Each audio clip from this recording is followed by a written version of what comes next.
So, will Smash 4 be on the Nintendo Switch? Well, yeah, I'm fairly positive it will be. Smash 4 is one of the best-selling games on the Wii U, and since we do see a bit of a trend going on with the Switch so far, with Breath of the Wild and Mario Kart 8 being originally Wii U games that saw versions on the Switch, I do see Smash 4 following suit. So with that being said, I suppose a better question to ask would be when Smash 4 will be on the Switch. And with E3 around the corner, will we see a reveal trailer at the big event? I know that there are a bunch of fake leaks floating around in internet space, but that is a given.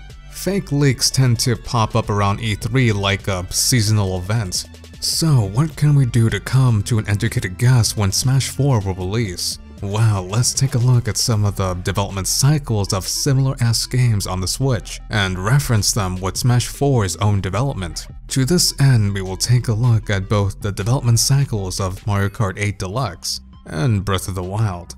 I know the development cycles for both are drastically different to Smash 4, but for the sake of referencing the development for the Switch, in which games originally made for the Wii U are ported on the Switch, these games can serve at the very least as reference points. So starting off with Mario Kart 8 Deluxe. Generally speaking, Mario Kart games tend to take up a little over a year to 2 years in development. In the case of MK8's Deluxe port, a unique thing occurred. According to the game's producer, Kosuke Yabuki, who is also producing ARMS by the way, stated in an interview that porting Mario Kart 8 to the Switch was actually fairly simple. Now, it wasn't really stated how long it took to develop the deluxe version, but I would guess that it took less than a year for them to do so, considering most of the content was already made for this specific title. So, with the data we acquired, by this observation concerning Mario Kart, let's move on to Breath of the Wild. Now, unlike Mario Kart, Breath of the Wild had one hectic development cycle. Heck, you could argue that initial development began right after the release of Skyward Sword in 2011, with development becoming more and more defined and ambitious as time went on. But for the sake of cataloging things, a fair estimation would point to a 4-year development cycle. So with that being said, how much development time did it take the Zelda team to port Breath of the Wild to the Switch? Surprisingly not long. In an interview with IG Aonuma, he revealed that porting the game to the Switch took a lot less time than he expected. Granted, both versions are essentially identical. Now, based on these statements, I want to say that porting Breath of the Wild to the Switch took roughly the same amount of time that it took Mario Kart 8. Maybe a little bit less or more. We don't really have all the information to our disposal. So with the data we have so far, let's go back to our original question. When will Smash 4 be on the Switch?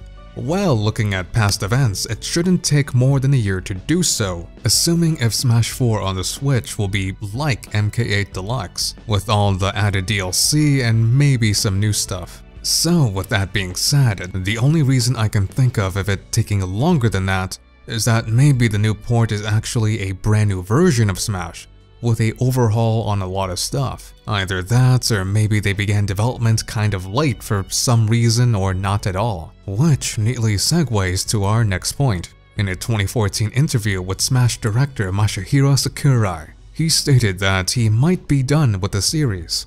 I can't positively declare that there won't be another Smash Bros. Game. With both Melee and Brawl, I made those games with the thought that there wouldn't be any more sequels. Thus, I really can't deny the chance for another. However, as for myself, I don't think there will be. So what does this essentially mean?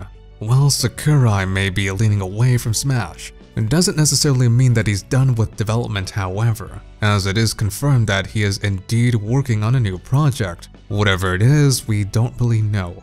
So with that being said, was the development of Smash 4 completely dominated by Sakurai, like in previous installments? It's true that Sakurai headed up the project, but during development he brought in more developers to help out more than ever before, probably since the project was pretty ambitious after all. So I guess the question comes up, will Sakurai be involved in Smash 4 for a new version on the Switch, even with all the DLC done? I do see it likely. Maybe it can act as a last hurrah for Sakurai when it comes to Smash, to make a definitive version of Smash 4 on the Switch. So with all the information we have from development cycles from other games that had ports on the Switch, along with the development of Smash 4, a port on the Switch in a similar manner to MK8 Deluxe should take a little under a year. It could be more than that if this deluxe version is a bit more ambitious or technical. So where does that leave us here? Well, since the Nintendo Switch dropped March 2017, I do see it likely that Smash Deluxe could be released either the holiday 2017 or sometime in 2018, with a possible reveal this E3. So with all that being said, I think it's very likely we will see it this E3, but who knows, I could be wrong.